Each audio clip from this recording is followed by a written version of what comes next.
Va bene, ciao, Grazia. Ciao Lucio, Siamo qui con Walter ciao Walter. e siamo qui per questa indagine sul cinema.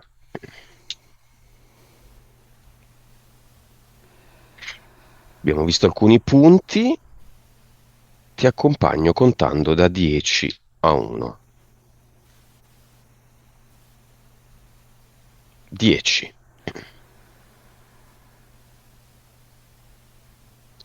9,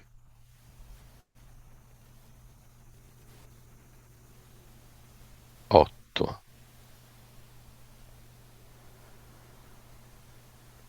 7,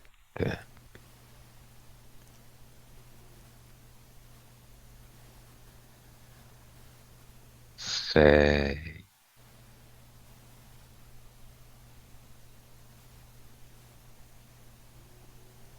5,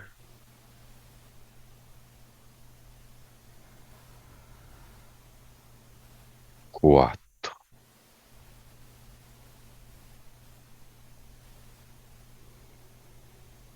3, 2,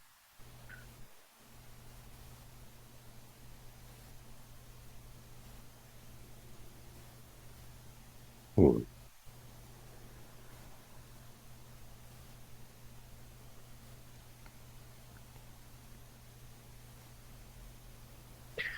Anzitutto, Grazia, ci siamo solo noi tre?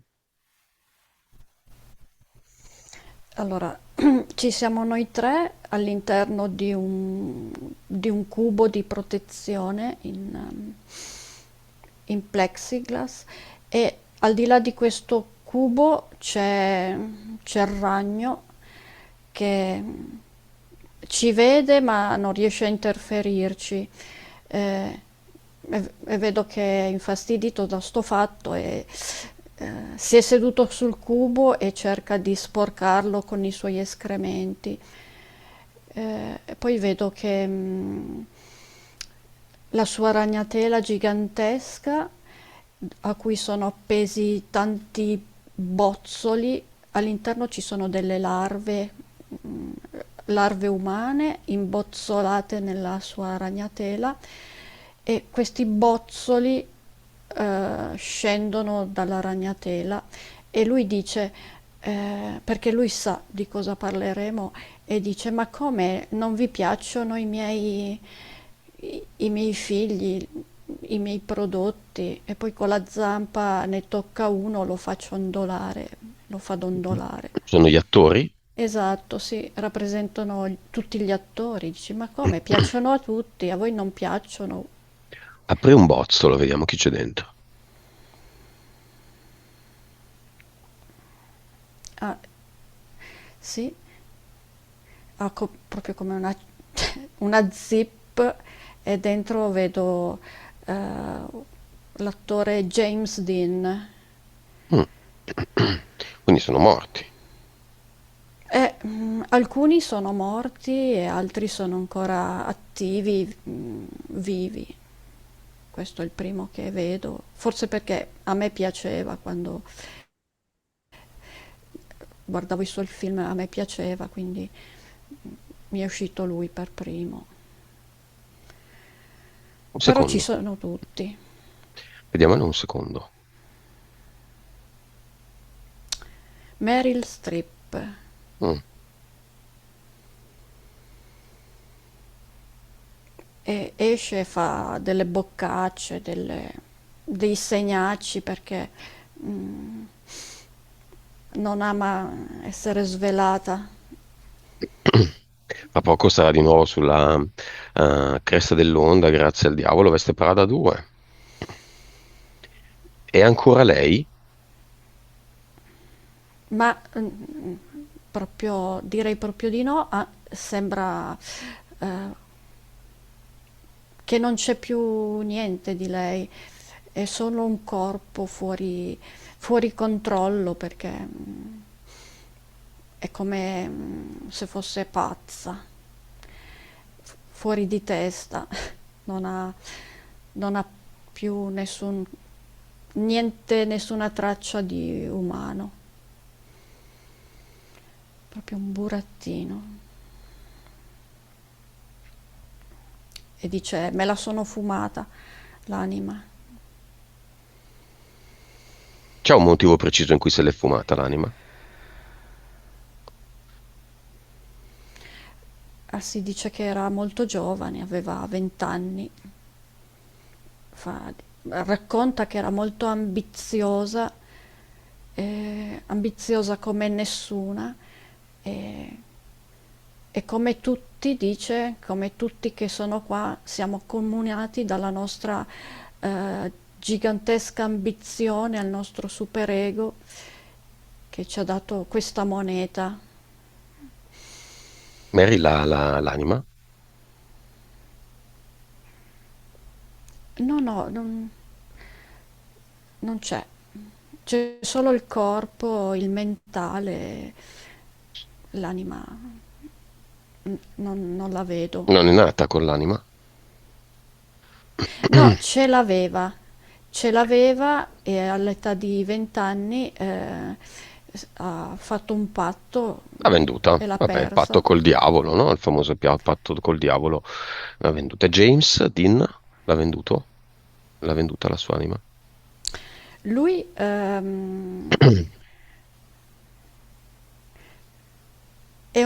non ha fatto il percorso completo perché aveva accettato dei compromessi, poi eh, si era tirato indietro rispetto a delle cose che doveva fare come da patti, non ha, non ha accettato di fare quel passaggio, quello step ed è stato condannato a morte perché non c'è perdono. Chi non, in questa, quando entri nella massoneria puoi solo progredire in avanti, non puoi mai tornare indietro, se non puoi uscirne solo con la morte Mm. e loro ti Si è eliminano. sottoposto a sacrifici, no, a riti sessuali? Eh, quello sì, quello l'ha fatto. Ok. Con uomini. Sì, sì, ha accettato orge. Sì, era una faccia d'angelo, veniva utilizzato in vari modi, come oggi può essere utilizzata la schiava sessuale. La schiava sessuale, non so, nel mondo della musica era fino a qualche anno fa Nicki Minaj e poi quell'altra, ma questa è la musica. In ogni caso, anni fa era uscito un po' in sordina una notizia legata alla morte di un personaggio, penso del gossip dell'epoca degli anni 50, ok? Quindi un omosessuale, uno dei pochi omosessuali dichiarati che era, prima di morire, aveva dato alle stampe o aveva fatto diffondere un testo, o aveva proprio pubblicato un testo passato un po' in sordina dove rivelava e spiattellava tutto. Non aveva eredi, non gliene fregava nulla, l'ha dato alle stampe dopo la sua morte ed è venuto fuori un quadro non provato, ma probabilmente realistico, allucinante. Praticamente tutti questi divi di Hollywood e dive di Hollywood dietro facevano parte di un sistema ancora un po' edulcorato rispetto a quello che c'è oggi, in cui vigeva soprattutto il sacrificio sessuale, quindi erano continue orge gigantesche, dove uno dei burattinai di queste orge era tra l'altro Marlon Brando. Ecco, io vedo che è iniziato in maniera soft, infatti la fondazione di Hollywood c'era questa promiscuità, queste orge e saltuariamente capitava che qualcuna rimanesse incinta e, mm, e questi bambini venivano sacrificati immediatamente, non nascevano mai se non in maniera violenta. E da lì piano piano si è introdotto anche il sacrificio umano, perché veniva imposto in maniera soft alle attrici, diceva: ma guarda che se hai un bambino non puoi recitare, questa cosa compromette la tua carriera, sia sul piano fisico che non potrai più interpretare certi ruoli. Allora le inducevano ad abortire e partecipando a dei riti, lo facevano in maniera rituale e poi da lì le persone, gli attori iniziavano a bere anche il sangue e nel momento in cui bevevano il sangue c'era un'escalation, una degenerazione del tutto. Ho Eh, trovato il soggetto, è morto ovviamente, chiamalo Grazia, Scotty Bowers. Il libro è Full Service. Autore chiave che ha svelato la vita segreta di Hollywood anni 50, inclusi i ricatti legati all'omosessualità di grandi star come James Dean. Beh, non c'era solo James Dean, ovviamente il multiedrico Marlon Brando, Burt Lancaster, tutti i divi tu- amati dalle donne di fatto erano gay. Ma cioè, il concetto dell'omosessualità o dell'eterosessualità era secondario, c'era una continua orgia dove essenzialmente uomini possedevano altri uomini, poi girava qualche donna, scappava qualche figlio e poi quel figlio veniva utilizzato, sì, certo, però era una moneta di scambio dove tutti dovevano stare a questa cosa. Burt Lancaster, lo stesso John Wayne, no? Il simbolo stesso della mascolinità, del tabacco sputato per terra, il cowboy, no? Duro e puro, pieno di donne e pieno di figli, in realtà era omosessuale. sì, Una realtà, una faccia della realtà veramente insospettabile. Infatti molti hanno ricusato questo lavoro o es- l'hanno in qualche modo insabbiato. Come viene sì. Scotty Bowers? Sì, arriva vestito in maniera con un completo dal taglio classico, gli occhiali, mm, eh, capelli impomatati e poi c'ha mm, la coda da diavolo e dice: ma questa l'ho portata per far esplicare al meglio ciò che era, che la coda agli uomini ce l'avevano fissata nell'ano, era così. Eh, il diavolo ti impalava, ti faceva suo e quindi nessuno si poteva sottrarre a questa cosa. E, è arrivato così in chiave simbolica per farmi capire ehm, il meccanismo. E poi c'ha il suo libro in mano.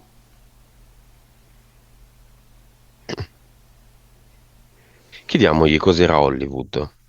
Ah, infatti stavo guardando che lui stava proprio facendo questo. Adesso apre il libro e mi dice: adesso ti leggo io com'era la storia. Prima di Hollywood, facciamo un passo indietro. Ehm, dice: riflettiamo sulla parola stessa Hollywood. Mhm. Hollywood era significativo di questo luogo che era una valle di agrifogli, una valle florida, bellissima, eh, da- rivestita da questi agrifogli. E mi dice: l'agrifoglio fin dall'antichità, lo sapevano anche gli antichi romani, era una pianta ad alta vibrazione perché scacciava i malefici e le stregonerie. Era un bellissimo portale naturale e proprio qui hanno voluto attappare questo portale ad alta vibrazione positiva costruendo quella maledetta questa centrale elettrica di vibrazioni a basse frequenze che è Hollywood. E, la paragona a una centrale di produzione Mhm. con, Ma fa, il sapere comune pensa che la tricetta in erba o il torucolo in erba debbano sottostare a ricatti sessuali per poter fare carriera, va bene. In realtà cosa c'è dietro Hollywood? Cosa c'è sotto Hollywood? dice praticamente, ritornando a questo discorso, è stata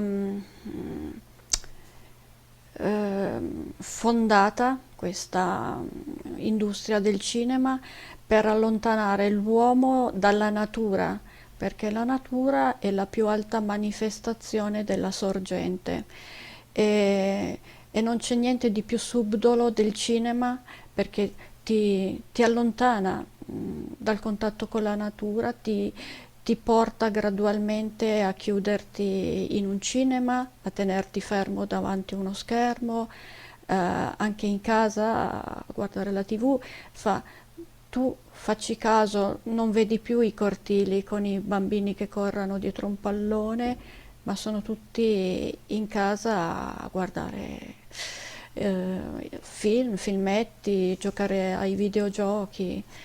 E questo è la TV, lo schermo si è sostituito alla natura e, e quindi dal contatto vibrazionale che gli dà la natura, e la natura anche ti parla, ti rivela chi sei. E adesso eh, ciò non è, è andato deteriorandosi questo rapporto in questa maniera. Questo Scotti perché ha pubblicato questo libro? E adesso picchia la mano sul tavolo perché fa... Io ero un bambino pulito, bellissimo, ero un bambino con un grande potenziale e mi sono fatto corrompere e questo non lo perdono a me stesso perché è stata colpa mia, sono io responsabile, però ho voluto salvare altre anime sapendo che questo è un'impresa titanica, difficile. Va bene, è nel bozzolo, in uno dei bozzoli del ragno, Scotti, pur non essendo un attore, si occupava di attori. No, no, no, dice, sono riuscito a divincolarmi. Grazie a questa pubblicazione. È stato il mio riscatto, dice. Con quella carta ho dato fuoco al mio bozzolo. La scintilla era ancora un po' nella mia anima e sono riuscito a bruciare il bozzolo. Va bene. Sotto Hollywood, grazie, cosa vedi? Proprio sotto fisicamente l'area in cui si estendono le case di produzione, le Eh major. sì, vedo lo spaccato della terra, ci sono delle scale che scendono, ehm, c'è tante scale. La prima scala porta a un'area dove c'è una piscina ehm, con del sangue e dove e qui c'è una citazione di un film dove c'era Shining? no, c'era la piscina della giovinezza. Ehm, mi sfugge il nome di quel film dove chi faceva il bagno in questa piscina trovava la giovinezza. E dice, quel film l'abbiamo girato qua e in realtà non era acqua, ma sangue. Ah, Sangue. Cocoon? Bravo, sì, questo, Cocoon. Perché dice, voi non ve ne accorgete, ma molte scene dei film sono realistiche, tipo i cadaveri che vedete, credete che siano finzioni, ma non è così. Enough Sono, Movies, sono cioè mm, i film dove che girano nel dark web, no? Dove le ah, ma vittime sono veramente... dice anche CSI Miami, in quei telefilm, quando la mamma vi dice tranquillo, è solo pomodoro, non è successo niente, e fa non ci credere, non è pomodoro. E dice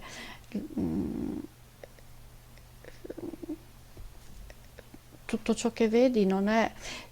C'è tanta illusione, ma nell'illusione ci mettiamo gocce di verità per renderlo più... eh, per portarvi alla normalità di questo, all'accettazione. Quando vedete l'immagine di uno sguardo sbarrato di un cadavere, fa quella è proprio l'immagine della morte. E voi la interiorizzate e la normalizzate gradualmente. Chi è che parla? È questa persona che scendeva le scale, Mm. che in realtà è quello che hai chiamato Scotti? Scotti Scotti. Bowers, Sì, ok. lui ci porta come Il tipo nostro da... Virgilio, È no? bravo, sì, sì, ci conduce. Nei gironi dell'inferno, va bene. Cosa Sì. sono, chiediamo a Scotti, i film horror? Quando parlavi mi veniva in mente la saga Saw, no? L'enigmista. Ah, dice, i film horror sono il peggio del peggio perché aprono mm, istantaneamente dei portali all'interno delle persone e mentre lo spiega vedo proprio dallo schermo, eh, allora sullo schermo passa un'immagine orrorifica, nella persona qui all'altezza dello stomaco si apre proprio come una porta, esce il demone ed entra direttamente nella persona. Gli ha aperto la porta e fa è un rituale immediato. Ti entra dentro e poi dice, poi tu nei giorni a seguire eh, devi averci a che fare con questa cosa. Eh, te lo porti a casa, te lo porti a casa sempre con te. L'horror ti resta dentro.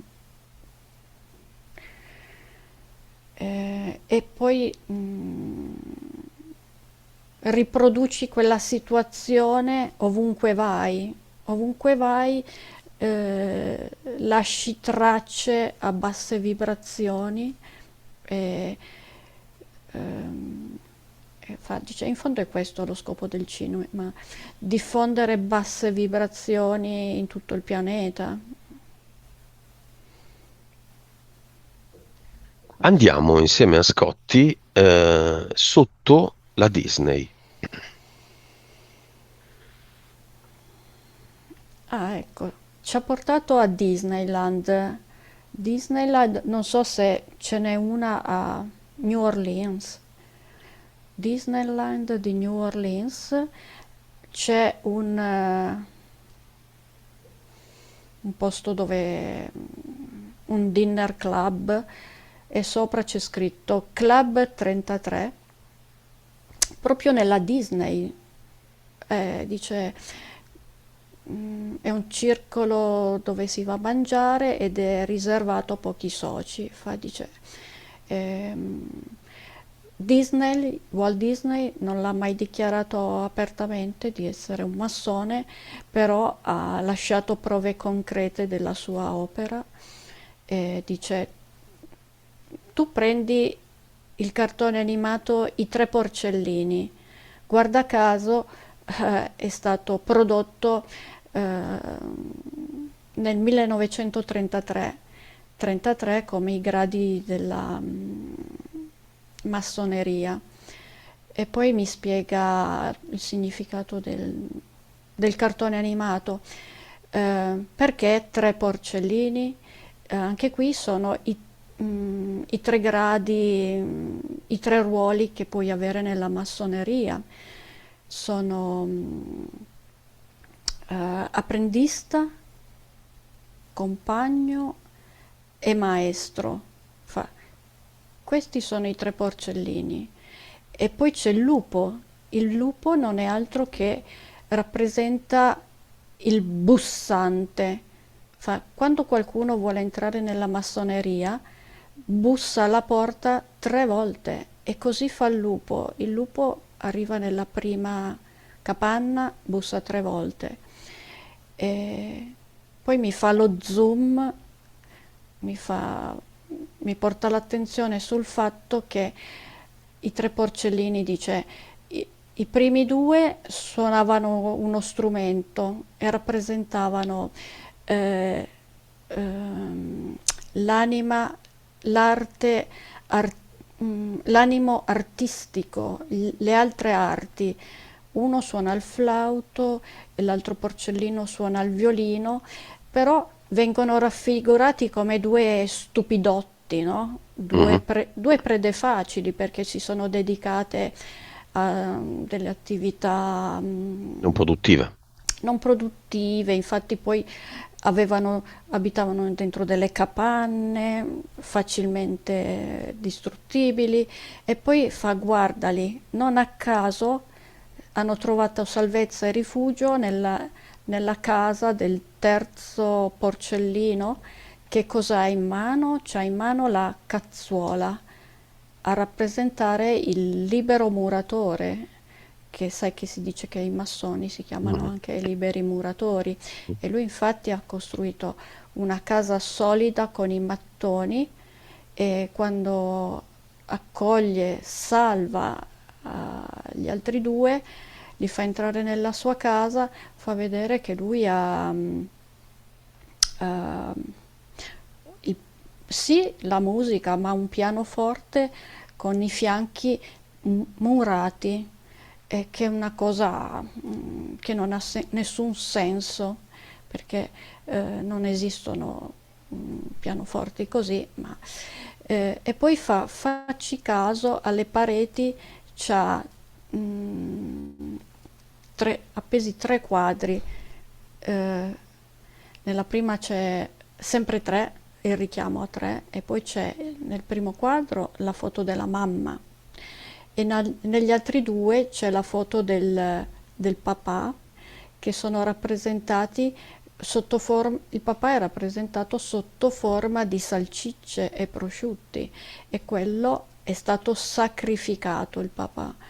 Mm, ed è anche, fa parte sempre il sacrificio ehm, della massoneria.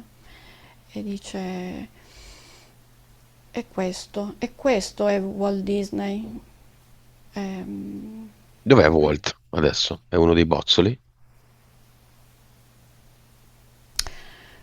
no, no, lui è scendendo ancora sottoterra e dentro una piramide, è considerato come una divinità all'interno di una piramide trasparente. Sì, è vero, infatti la piramide è proprio un'altra rappresentazione massonica ed è steso lì con le braccia incrociate, e incensato come un faraone, come una personalità di tutto rispetto. E presso di lui si radunano intorno a pregare, a fare delle invocazioni. Produttori cinematografici si recano da lui per chiedere l'ispirazione per i loro lavori. E poi in realtà vedo anche una figura demoniaca che gira intorno, aleggia sulle teste di questi produttori cinematografici e, ed è lui il regista, è lui che dice, gli impartisce le direttive, le trame dei film e loro ringraziano perché sono come dei contenitori che ricevono tutto e poi devono solo produrre quello che gli è stato ordinato. Va bene, grazie a tre film, o serie, Martyrs, Confessione di una mente pericolosa e Lucy, che parlano delle capacità medianiche dell'uomo.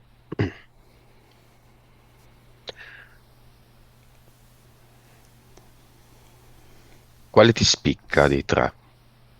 Ah beh, di Martyrs mi viene la scena del finale, un flash, e di Lucy degli spezzoni così a flash e tutti insieme un po' qua un po' là vanno a comporre lo stesso significato. Allora, il tema conduttore è che Mm. in questi film viene proposta un fondo di verità, un fondo di verità che ha un aggancio veramente eh, con la verità che noi tutti sappiamo essere concreta, la sentiamo vera quell'informazione e quindi arriviamo a vedere quel film eh, mh, con il gusto di approfondire quel tema, di saperne di più. Il tema il film si svolge accattivandoci, facendoci intuire che possiamo avvicinarci al- alla verità, quindi tutto corrisponde perché sì, queste capacità medianiche noi sappiamo che ce le abbiamo, che sono dentro di noi, che in noi c'è questa grandezza. Eh, però gradualmente nel film ci fa intuire che queste nostre caratteristiche, questa nostra potenza è in realtà pericolosa, che ci porta sulla distruzione. Quindi ci induce a pensare che noi neanche dobbiamo sognare di aprire quella porta, quelle nostre capacità, perché potremmo pentircene, potrebbe condurci in pericolo, è questo. E quindi dentro di noi eh, scatta il meccanismo della paura e ce ne certi quindi vengono condizionati e dicono per carità, guarda cosa potrebbe succedere, non è tutto questo bene. E quindi vedo proprio le persone che hanno le capacità mentali e si staccano dalla testa dei connettorini come per dire no, no, io queste capacità medianiche non le Non le ho. voglio, non, Ah, non le voglio neanche. torniamo alla scena iniziale. Siamo nel cubo, tutti e tre, fuori c'è il ragno, ci sono i bozzoli appesi. Apriamo il bozzolo di Brandon Lee. Sacrificato ne il corvo. Ah, ecco, Brandon Lee lo vedo nel bozzolo insieme al papà. C'è Bruce Lee, mi sembra. Bruce Sì, Lee che abbraccia Brandon Lee piccolo, da bambino. Praticamente per capire la storia di Brandon Lee bisogna fare un passo indietro, risalire alla storia del papà e questo me lo spiega sempre quel personaggio che hai chiamato subito, che ha scritto il libro, Scotti. Mhm. Scotti che mi sfugge, lui sa tutto e dice Brandon Lee, Bruce Lee era animato da una grande voglia di mettere le sue capacità, prestare le sue conoscenze nel cinema, partì con il fine di fondo buono di trasmettere dei messaggi positivi, però non sapeva che per questo doveva accettare dei compromessi e in maniera superficiale firmò anche lui patti e contratti con la massoneria e sottovalutò un punto dove gli veniva chiesto di sacrificare il primo figlio e, e lui dice ma sì è una cosa che poi io sono forte, riuscirò a gestirla in un modo o nell'altro, fino a che effettivamente ebbe due figli, il primo era Brandon Lee e, e venne il momento che doveva sacrificarlo, eliminarlo fisicamente. Da bambino gli era stato chiesto di fare questa cosa quando il bambino era ancora piccolo e Mhm. lui si rifiutò. Lui si rifiutò e ciò decretò la sua condanna a morte, perché dice la regola è questa e non si sgarra, devi punire uno per insegnare a tutti come funziona il meccanismo, non c'è deroga. Poi ehm, crescendo, Brandon Lee, ignaro di tutto, anche lui si affacciò al mondo del cinema, però il patto era quello che lui doveva morire e quindi non poteva sfuggire perché era stato stabilito così e lui era già condannato a morte da piccolo, quindi era solo una questione di tempo che ciò avvenisse e quindi venne proprio eliminato anche lui. E questo fu eh, tutti a Hollywood nella cinematografia lo sanno e quindi ciò induce tutti a rigare dritto perché devono rispettare assolutamente, hanno questa minaccia incombente.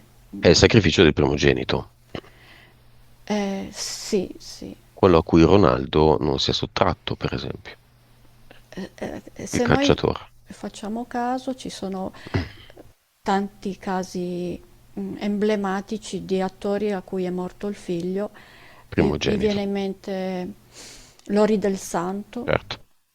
Albano e Romina, Dalila di Lazzaro, e, tutti quei personaggi noti a cui è morto un figlio e sono stati loro di loro mano a eliminarlo. Continuiamo ad aprire bozzoli, apriamo quello di Keanu Reeves.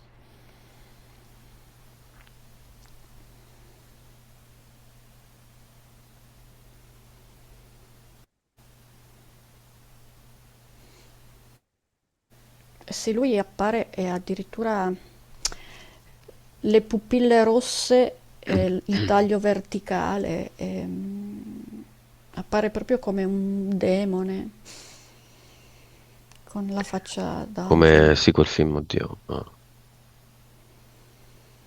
E dice sorridendo, vi ho fregati bene con questa faccia d'angelo, vi ho fregati tutti. Chi non mi vorrebbe come compagno tra voi donne? E senza sapere che io con un colpo vi posso squartare dalla testa ai piedi, cioè è proprio pesante. Constantine, esatto. Come la saga Constantine. Sì, sì, è proprio di una ferocia questo. Sì, non ha neanche più l'anima neanche lui. Apriamo il bozzolo della Wachowski, ex uomo, ha cambiato uno dei due, anzi tutte e due, le due sorelle Wachowski, ex fratelli Wachowski, all'epoca di Matrix 1 erano ancora fratelli, poi hanno cambiato entrambi sesso. Ci spiegano la causa esoterica del loro cambio di sesso.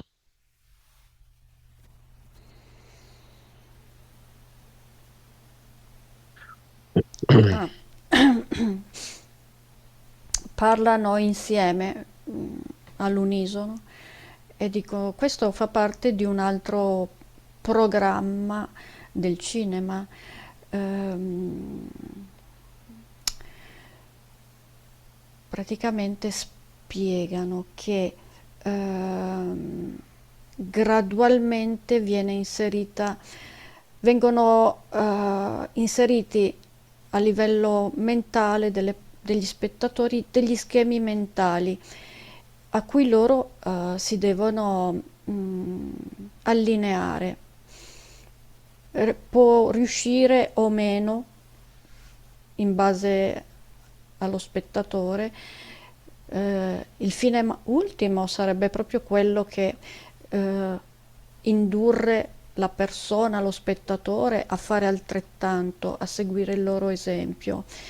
E- ma ci accontentiamo già se le persone accettano questa cosa, portarla a essere la normalità, come tanti altri comportamenti che fa. Voi non ve ne accorgete, voi spettatori, ma voi siete equiparabili alle rane bollite. Voi siete stati messi in un fluido che voi giudicate amico, mh, accattivante, come il cinema subito vi ha preso bene, vi ha dato tante belle emozioni, però piano piano abbiamo aumentato la temperatura, abbiamo inserito tra un'immagine e l'altra delle immagini subliminali, voi neanche ve ne siete accorti, le avete accettate, poi abbiamo gradualmente alzato la temperatura e abbiamo inserito immagini più forti, eh, inserite magari accompagnate da battute comiche per sdrammatizzare, Mhm. e avete accettato delle verità terribili eh, ridendoci sopra, e quindi il vostro cervello è andato in cortocircuito, associa le cose più assurde al divertimento. Perché, lo chiediamo a Lana e a Lilly, la sorella che era un fratello, hanno prodotto la trilogia Matrix che in qualche modo ha risvegliato alcuni cervelli dormienti e coscienze dormienti. Dice, ve lo dovevamo. Dice, c'è una sorta anche di Legge. rispetto, di legge, di rispetto per questa legge, che Io ti rivelo come stanno le cose, è se tu pensi che sia solo un film, dai il tuo consenso a che le cose non cambino. esatto. Poi dice una frase. Dice questa frase, una frase di Aristotele. ehm, L'uomo saggio non cerca la felicità, ma cerca di vivere senza dolore. Questo perché? Perché chi vede i nostri film, Matrix, può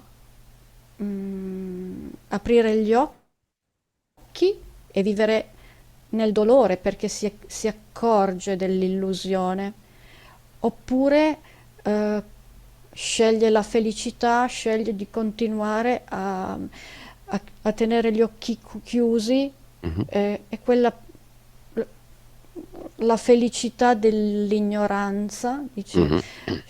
Come faceva notare Walter, no? La scena della Sì, bistecca, del traditore esatto, che vuole tornare nella Matrix, nell'illusione, però mangiandosi non una papetta nell'astronave, ma una succosa bistecca al sangue nel ristorante di lusso. Sa esatto. perfettamente che è finto, ma è figo e quindi se Ecco, tiene l'illusione figa. Vabbè, questo è come quella, va il mondo, no? quell'immagine che ha detto Walter è proprio significativa perché dice, e questo è il fine, noi la verità ve la diciamo anche, potete, No, voi vi rendete conto dell'illusione e c'è chi dice che sì, quello che abbiamo detto, insomma. la settima arte, il cinema, nato dai fratelli Lumière, qual è il vero obiettivo? Grazia. Quello di riprodurre una finta realtà, sono immagini corredate da suono, come la realtà olografica virtuale che ci circonda, circoscritta in un rettangolo, che è lo schermo. Ecco. Cioè, i nostri genitori, almeno i miei genitori, quando vedevano un film al cinema e arrivavano, dopo che gli indiani stavano distruggendo tutto, arrivavano i nostri, si alzavano in piedi e battevano le mani, davvero. E c'era Guarda, anche una infatti. canzone, si alzano in piedi e battono le mani, perché erano talmente presi dall'azione che quello era veramente il momento in cui l'ansia scompariva perché arrivavano i nostri. Hai detto proprio giusto, perché allora, innanzitutto poniamo l'attenzione sui fratelli Lumière. Non a caso si chiamano Lumière a richiamare gli illuminati. Poi mi appare la prima proiezione cinematografica in assoluto, una piccola saletta francese a cui parteciparono a questa visione 33 spettatori. Quindi il cinema è già partito con quell'intento lì. Poi sullo schermo appare l'arrivo famoso della locomotiva alla stazione, tutte le persone si alzano terrorizzate e scappano. Cioè questa immagine emblematica proprio a portare a pensare questo, che lo scopo del cinema era suscitare soprattutto emozioni a bassa frequenza vibrazionale per poi mh, nutrirsene le entità che ci sono dietro. E la paura è l'emozione più che dà più soddisfazione a questa entità. Mm, Viviamo proprio in un gioco. Figuriamoci se quelli che vanno a inventare il cinema si devono chiamare Lumière. Il cinema si basa sulla luce. No, cioè, ragazzi, non sì, sì, potevano sì, sì. chiamarsi shit? No, si dovevano chiamare Lumière, su via. Allora, non ha molto senso. Lumière, illuminati, la luce dell'ingegno, che è l'opposto, insomma, il messaggio della massoneria, nonché la luce che è alla base del cinema, la proiezione nella sala buia. Una presa per il culo, ma davvero una presa per il culo. Bozzoli dei fratelli Lumière, dove sono? Vabbè, loro stanno anche allo stesso piano di Walt Disney, in un'altra sala però, un'altra sala lì vicino, eh, una grotta. Sono tante grotte a sé stanti, chiuse, ognuna con i suoi seguaci, chiamiamoli così. Vabbè. Detto tutto questo, io ho notato una cosa. Il cinema di una volta aveva, soprattutto hollywoodiano, aveva la caratteristica, la famosa il famoso happy end. Il finale tutti vissero felici e contenti. Va bene, era il motivo per cui le persone andavano al cinema. Quindi, via col vento, ti sparavi 3-4 ore al cinema, soffrivi, la protagonista veniva mollata, ripresa, mangiava la terra, pativa la fame, eccetera, ma alla fine andava tutto bene. Da svariati anni a questa parte è tutto il contrario, non ce n'è uno che finisca bene. Finiscono tutti con un amaro in bocca terrificante ed ingiustificato, barra nessun film comico. Spariti film comici, gran produzione di film dell'orrore, peraltro di pessima qualità, di bassissimo livello, sempre giocanti quattro temi che sono sempre gli stessi. Notate, nel cinema dell'orrore americano c'è sempre il momento in cui uno cade per terra, primo piano del viso e poi qualcosa lo risucchia via nel buio. Cioè, in tutti i film da quattro soldi horror americani, in tutti. Quattro temi ripetuti, sempre gli stessi. Mai un finale costruttivo. La La Land, alla fine. Questi due non si mettono insieme. Lei sposa uno che non gli interessa, lui fa carriera, dolce amaro, comunque trovano la loro strada, ma questa che è il racconto di due fiamme che si incontrano è mandata a puttane. E tutti premi, bravi, ballerini, cantano, danzano, ma sono le fiamme mandate a puttane. Incredibile. Costantemente. Film d'essai, film da botteghino, qualunque tipo di film, non parliamo delle serie, le serie è costante, è un continuo, guardate, leggete i 3-4 aggettivi che vi mettono Netflix, Prime Video e così via in alto a sinistra o comunque in alto prima di guardare un film o una serie e c'è sempre disturbante, contiene scene di sesso, di violenza, inquietante, non c'è mai divertente e edificante, comico, spensierato, pazzesco da un punto di vista ironico. Mai. Causa esoterica, ovvia, ma diciamo lo stesso. Sì, sì. Mentre parlavi, cioè, veniva proprio la frase che ci vogliono togliere la speranza. E poi dall'altro lato questo è tutto pilotaggio, perché tra le capacità medianiche dell'uomo in generale c'è questa a- capacità di coi propri pensieri creare la realtà. Quindi ci inducono a creare male, eh, perché poi queste cose restano dentro di te, le elabori e le riproduci, rimanendo proprio ai livelli bassi. È proprio un controllo mentale, a tutti gli effetti, per mantenerci sotto controllo, come loro ci vogliono. Perché ciò che noi vediamo, noi riproduciamo. È una sorta di... E questo effetto è ancora più devastante nei bambini, perché loro, vedendo queste immagini, ricevono un insegnamento che poi dicono se appare dichiaratamente così sullo schermo, deve essere così e lo prendono come la realtà. Eh, Bene o male, anche se sappiamo che è solo un film, però fa scattare delle emozioni dentro di noi che noi poi frattanto stiamo elaborando, proprio si vede fuori sopra il cinema come egregore di pensiero che poi si spostano, viaggiano. Siamo burattinati.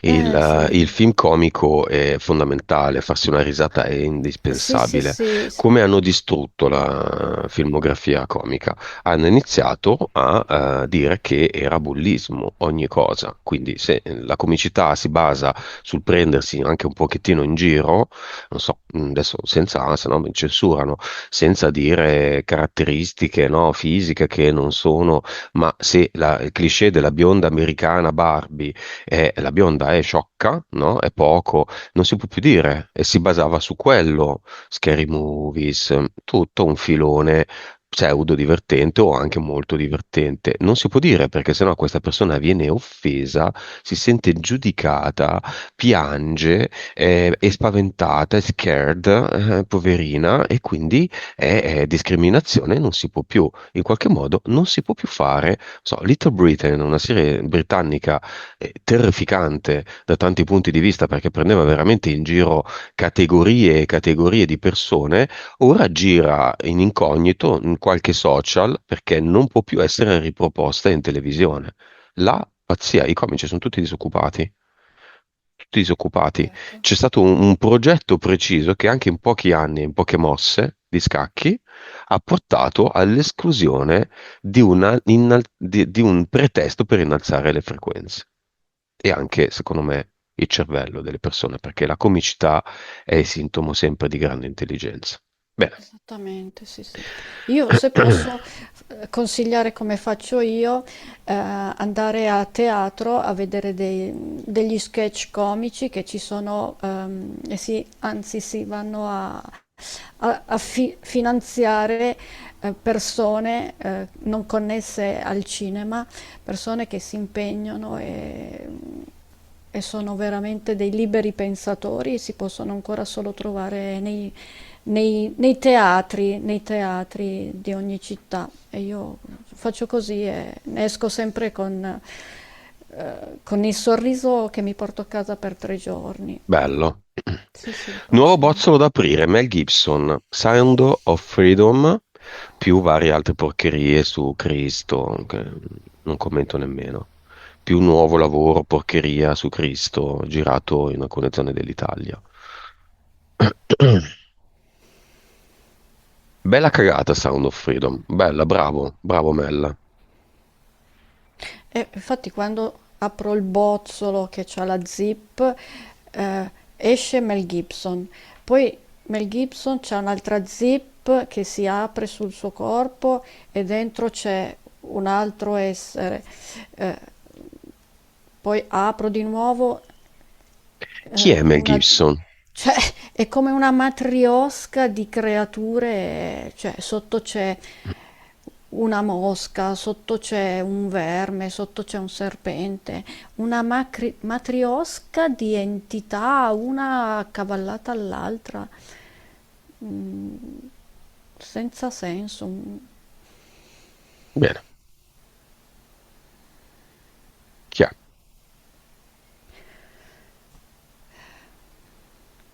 Il ragno dice: è il mio figlio preferito.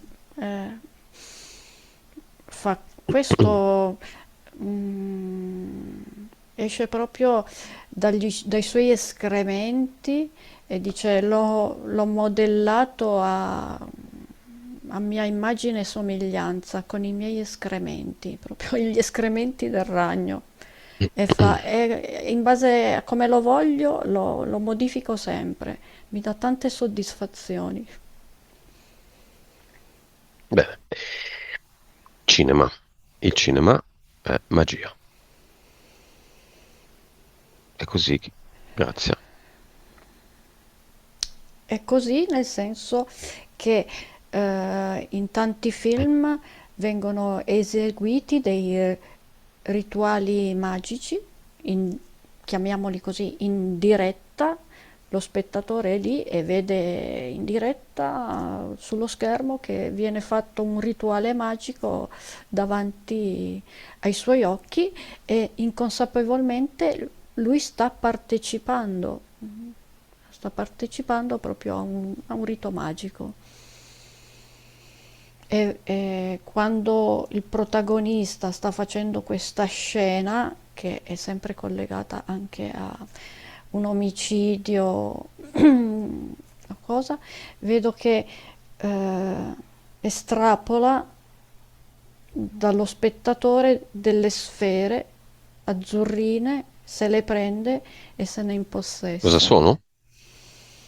Un pezzettino come di anima. Dice,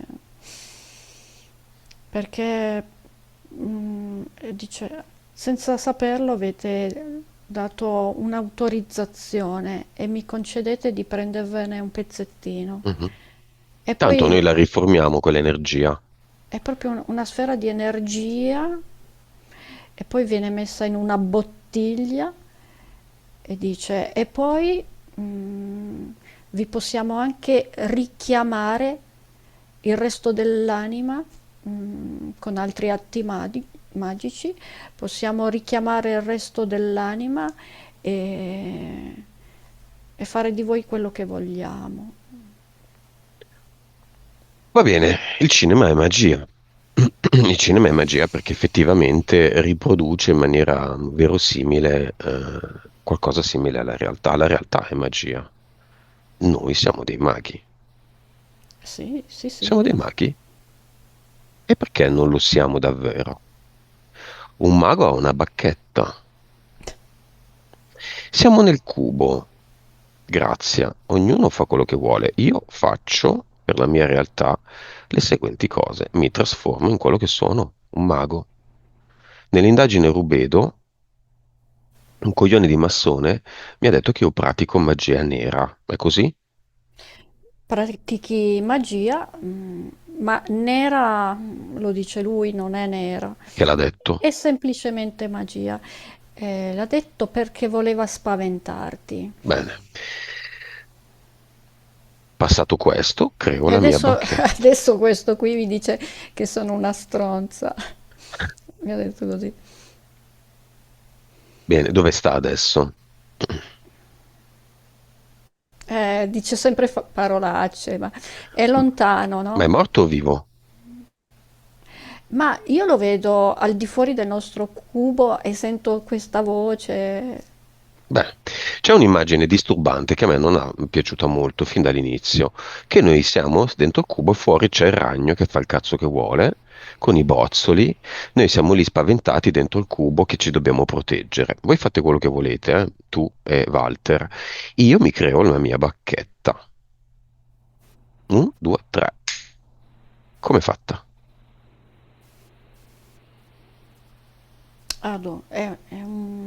È un bastone con delle foglioline verdi.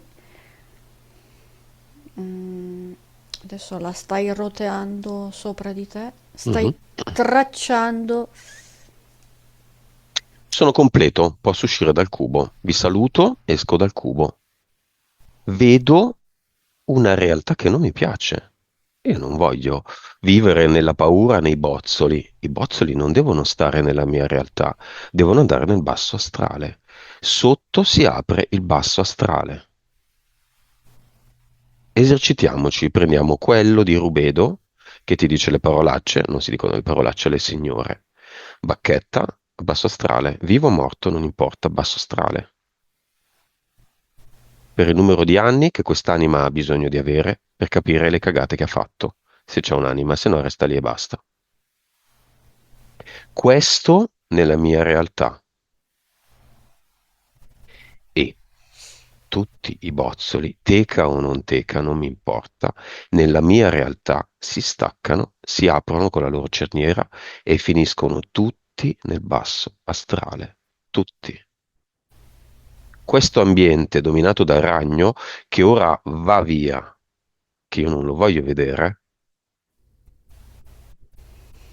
si pulisce di tutti i bozzoli che cadono tutti contemporaneamente, di tutte le epoche, e si sistemano nel basso astrale per un numero di anni variabile a seconda, come già detto, del tempo necessario affinché l'anima, se c'è, capisca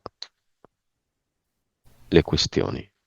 La mia realtà è priva di questa roba, è ordinata, le cose vanno messe dove devono essere messe. Bozzoli non stanno in una realtà che mi condiziona. La realtà che mi condiziona è solo la natura. Punto.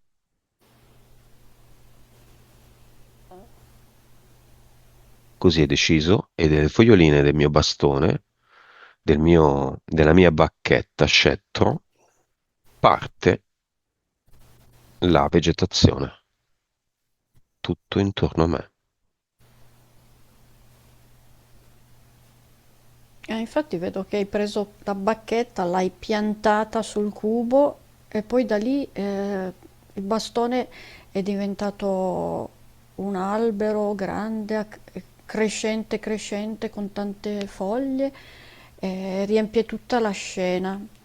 Poi c'è anche Walter che invece di una bacchetta lui ha una frusta e, e anche lui ha fatto la sua parte, ha pulito, ha staccato tutti i bozzoli dalla ragnatela e poi dall'alto la sorgente si è aperta, è scesa la luce il ragno si è liquefatto, si è sciolto, è scivolato giù verso il basso astrale, è diventato una poltiglia nera. Purtroppo il ragno è il fondamento della Matrix, ma la Matrix se la gioca con la natura. Sì, adesso lui è come il ragno e tutto quello che gli compete è diventato una strada asfaltata, là in basso, Catrame, e sopra trionfa la natura.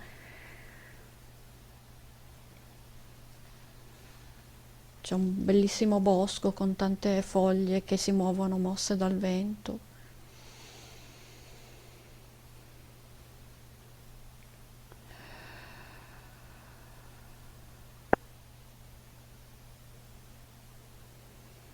Che succede di altro? Beh, nel frattempo sto vedendo che anche dalla mia bacchetta nascono dei frutti tipo delle mele rosse. È in evoluzione questo paesaggio, poi ci sono dei petali di fiori nell'aria che è un'immagine molto bella, rilassante. E Scotty Bowers? Dov'è? Alza le spalle e fa, io sono qui. Chiude il libro e dice, è stato un vero piacere. Io fa, dice, guardate che io sono sui piani alti, dice. Fa segno che lui è riuscito a salire di grado, di andare verso la sorgente. Va bene, grazie, sei pronto a tornare? Sì. Abbiamo finito. Disconnettiti da tutto e tutti e dimmi quando ci sei.